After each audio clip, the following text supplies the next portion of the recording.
Oh God, I'm just noticing my sign. Oh God, I forgot to do my sign. Forgot to change out my sign. Whoops. All right.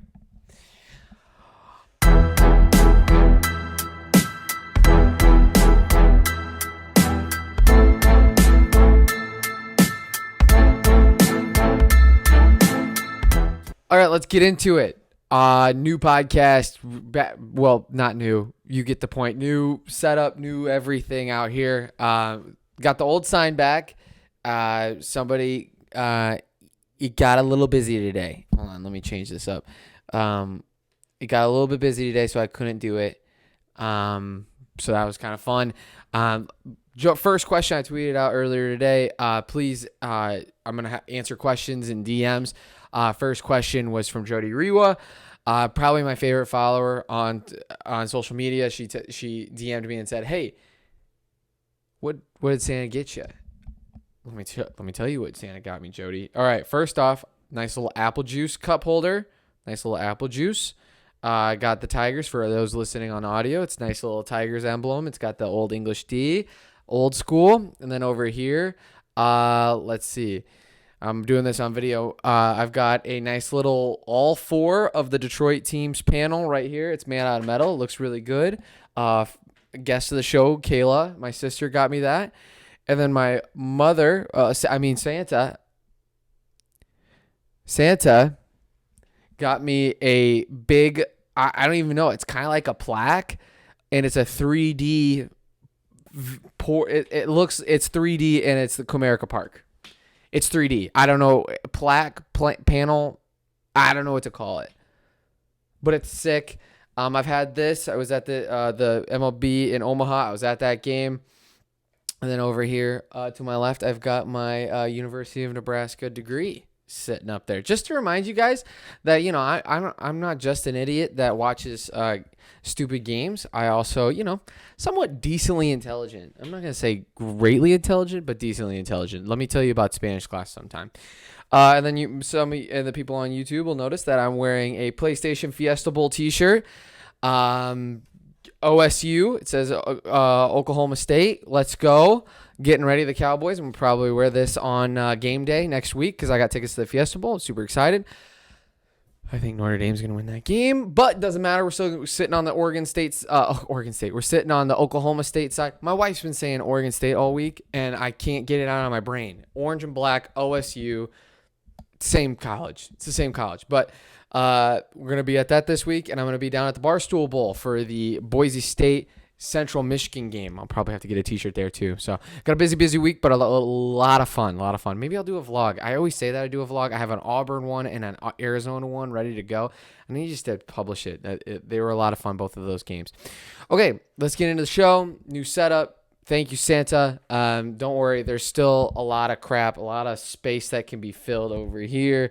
But we got a lot of cool stuff coming. Okay. Let's cover the Lions, right? Lions lose to the Falcons. Okay. 2-12-2 now. 2-12-1. 2-12-2. 2-12-1. I tweeted this out, and I mean it, and I mean it wholeheartedly about this Lions team. This Lions team feels different than any Matt Patricia team that we have ever had, because this team, while the record is still the exact same as Matt Patricia, I still feel as though this team fights more than any other team that we've had with Matt Patricia in the last 5 years. 5 years. I mean, Jim Caldwell's teams kind of gave up on him at the very end, but at least this team, even though it's a B team, at least they're still fighting. At least they're still trying. At least they're still putting in an effort in a meaningless game, honestly, for them. They're putting in the effort for Dan Campbell and for what they believe in. I think I was listening to some guys talk today. I should give them credit. I can't remember what they have a Twitter Spaces after each game. It's the SB Nation guys prior to the podcast. They do Twitter Spaces, and I think they made a great point. I think that this year they have a lot of cap space. They got a couple picks, just like the Pistons. They can go up to a legitimate good free agent and say, hey, we're building a culture here. We're rebuilding, yes, but at least we're building a culture. We're still missing a quarterback, but we're building a culture that you can believe in. And you can get better here. Good coaching, good defensive coaching. I think Glenn's an obviously proven defensive coordinator now, and I think Dan Campbell can get the best out of each one of his guys. I mean, we're playing with a B team. And we're still producing very well. We got the backup quarterback. We got backup wide receivers, backup running backs, backup everything. Even the janitor is backup, and they're still producing at a very high level. That's something that you can start believing in the future. Now, do I think Dan Campbell is a confetti coach? Do I think he will win the Super Bowl? No, I'm not saying that. But what I am saying is that I do believe that this team is better than they were last year, and I think that they are taking the right steps towards being a better team in the future. I think that they could be a playoff team with the right quarterback 3 years from now. I think they are building towards that, and I like where we're going. It's the first time I felt like this since Jim Caldwell after we lost to the Cowboys on that bullcrap offensive passing on that bullcrap no call defensive pass interference. I think this is the best I've felt about the Lions in a long, long time. I just think that this is the right guy for right now. We're rebuilding. We're having fun. And I hate when people sit around. Also, I hate when people sit around and say, oh, we lost. Thank God we lost because we want to get a better draft pick. I said it last year that I wanted to tank so we can get a better pick. I want us to win because I think this draft class stinks so bad that it's not really worth it. I'm not really dying for anybody. I want Aiden Hutchinson. I don't know. Really? That's what we're doing now? I just think that this draft class is very weak. Let's win some games and have some fun. But the overall arching picture of the Lions, at least they're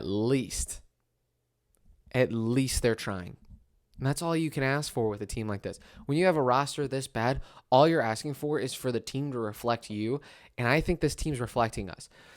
We're all kind of beaten up, sad, but at least they give it their all every single Sunday. It's great. It's honestly great. Maybe I just did a little bit of reflection on myself, beaten up and battered, but at least they still try. But whatever. You know what? Whatever. All right. Let's go through the games today for the NFL run. Let's do a quick NFL rundown. I'm recording this at halftime because it is 42-7 Cowboys, and if the Washington football team come back and win this game, I will be absolutely shocked. I would be absolutely shocked, and it would be the top story, and I would look egg on my face or a pie on my face. Let's go through the games real quick. Ravens, Bengals.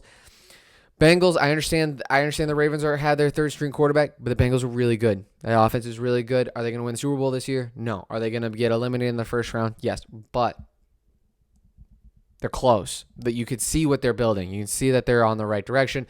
Bills get over the hump. They beat the Patriots and probably going to win the AFC East, which is huge. Jets and Jags. That stunk. Giants, Eagles, that game stunk, but the Eagles stay alive and they win. They keep their playoff hopes alive. Bucks, Panthers, nothing game. Chargers, Texans. Can somebody explain the Chargers to me? Can somebody honestly sit me down and explain the Chargers to me just once? Just explain them to me. I have no idea how to gamble against them. I have no idea. I'm always on the wrong side. Then we've got the Bears, Seahawks. I have no idea what the Bears are doing. I don't know if Matt Nagy just saved his job. I don't know if he's already gone. But the Bears team, I don't know. A team that if Matt Nagy actually lost the locker room, that's a team that loses that game. They did not lose. They beat a Seahawks team that's actually trying and had some hope still. I think Matt Nagy might be back, and that'd be kind of fun. But no, I think that they should go with Doug Peterson. They just talked to him today. Jackson Mahomes beats the Steelers. The Steelers just look sad and slow. It's a bad way to end Ben Roethlisberger's career, and I'm starting to see the Steelers. They're going to start to fall apart here, and I think that they're going to have about 10 years of really bad football, and you can kind of foresee it. They don't have a quarterback. I don't think Mike Tomlin has the right locker room right now. I just don't like it. Raiders and Broncos in a nothing game. Who cares? You know, like both of them, the winner of that game gets to be in the playoffs and get beat by the Bills. I mean, who cares? I mean, who really? I think that was a kind of a nothing game. Titans 49ers. I gave that pick out earlier this week. I picked the Titans to win money line.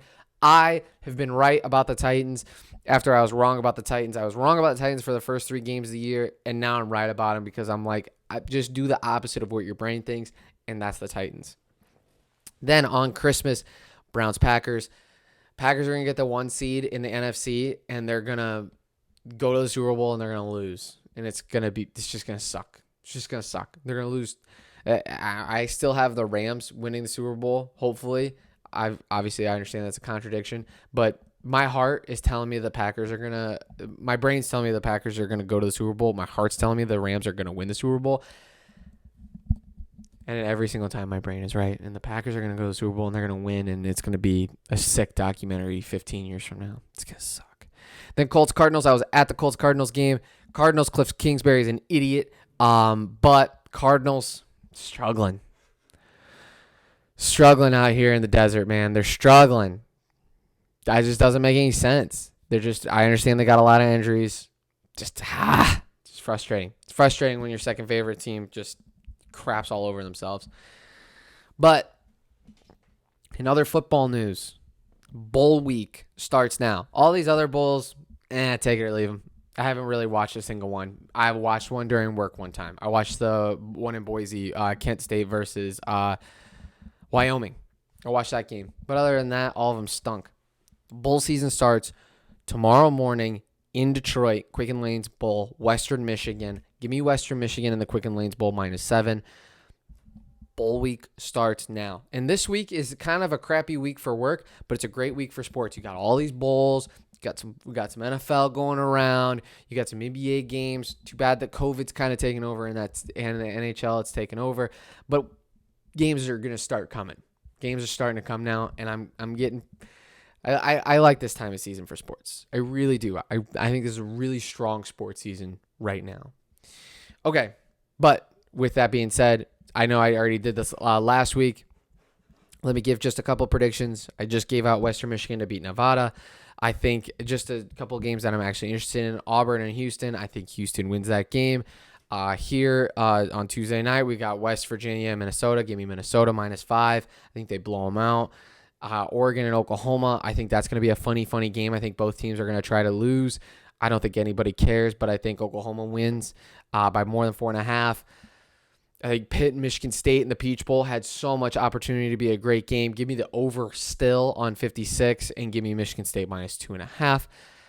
And then we've got the Barstool Bowl, Central Michigan, Boise State, which I will be at. Give me the Chippewas +7.5 and the over. You can't go to a Barstool Bowl and not bet the over. Then give me Alabama -13.5. I think Alabama wins by 50. And then give me Michigan +7.5, but I think Georgia wins. And then it is Saturday, January 1st, Fiesta Bowl. I'm going to bet on Oklahoma State, but I think I know what's going to happen. I think those guys are really excited to play for that coach at Notre Dame. And then for the Rose Bowl, the best game of the year, even with the college football playoff, Rose Bowl is always the best because it's the most beautiful. Give me Ohio State -6.5. I think Ohio State's going to really show out and prove some people that they're who they should be. Like they are the fourth best team in the country.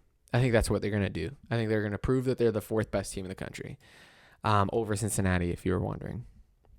Okay. Whew, covered a lot. I need to catch a breath.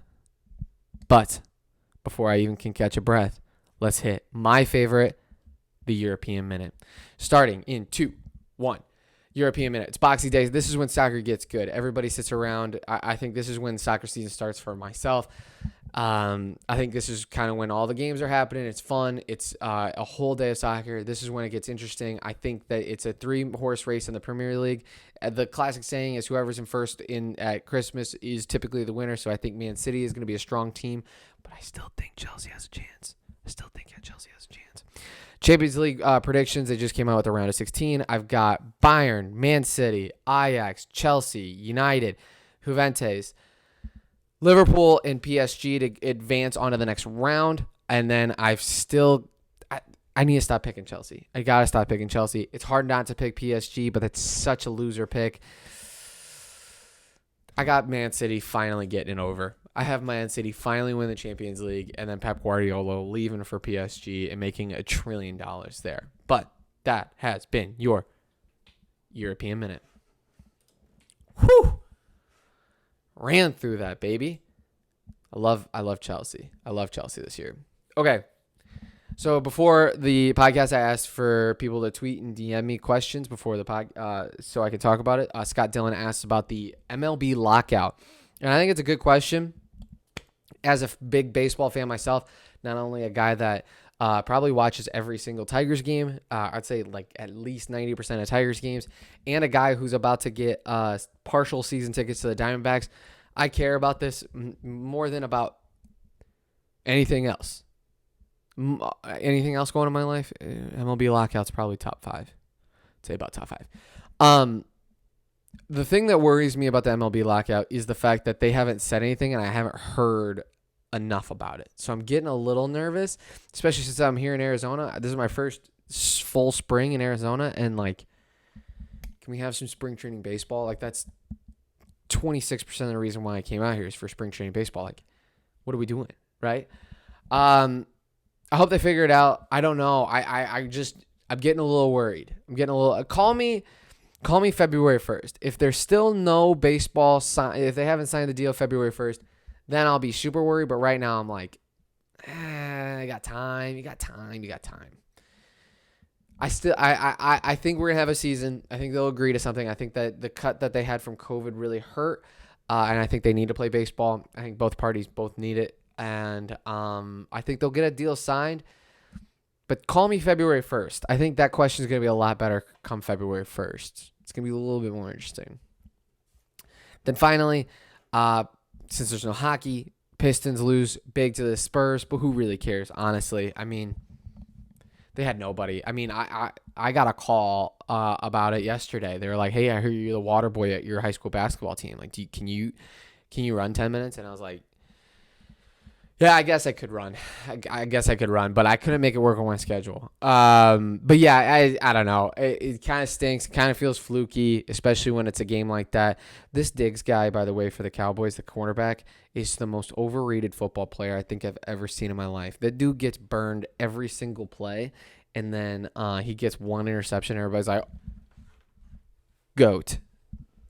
They just throw it at him all day long. He gives up so many passes. He's the most thrown to quarterback in the league. I mean, he's just so garbage except for 15 plays where he gets an intercept. And those were the interceptions.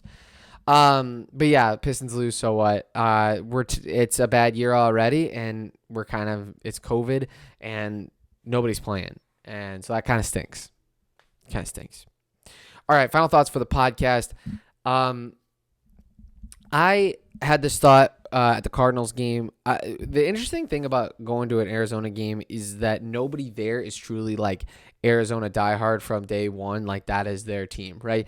When you come to Arizona, you root for the city teams. Like, I've been to all four: Suns, Cardinals, Coyotes, Diamondbacks. I've been to all four, and I've rooted for all four. I have sweatshirts, T-shirts of all four teams, so I root for them. But obviously, my name's Detroit Pierce. I root for all these Detroit teams and blah, blah, blah, blah, blah. It just makes for an interesting dynamic in the stands when another team comes in, because nobody really is like that diehard of an Arizona fan. Everybody just roots for Arizona. Just, they're there. A ticket was cheap. I'm a Diamondbacks fan. But I think the one thing that stands out the most when it comes... So I've been to a lot of sporting events. Humble brag, right? I think the one thing that really stands out the most to me in all of sports is when a call is bad, right? I said all that because when there's a bad call, I think that's the loudest a stadium gets, especially here in Arizona. When the Cardinals scored a touchdown, I was like, yeah, that's great. But I think the loudest a stadium ever gets is when the ref has a bad call. I think that's hilarious. I think that's the best part about sports is yelling at refs. So when you run around and say, we want robot refs for baseball so that it's a super accurate game, you're taking away a ton of the fun. Okay? You're taking away a lot of the fun when you go to a sporting event. Just let the refs be wrong sometimes. What else am I going to talk about? What else is any other sports talk show going to talk about? Honestly. Earlier in the podcast, I talked about the defensive pass interference that got taken away when Stafford and Jim Caldwell went to Dallas. What else are we going to do?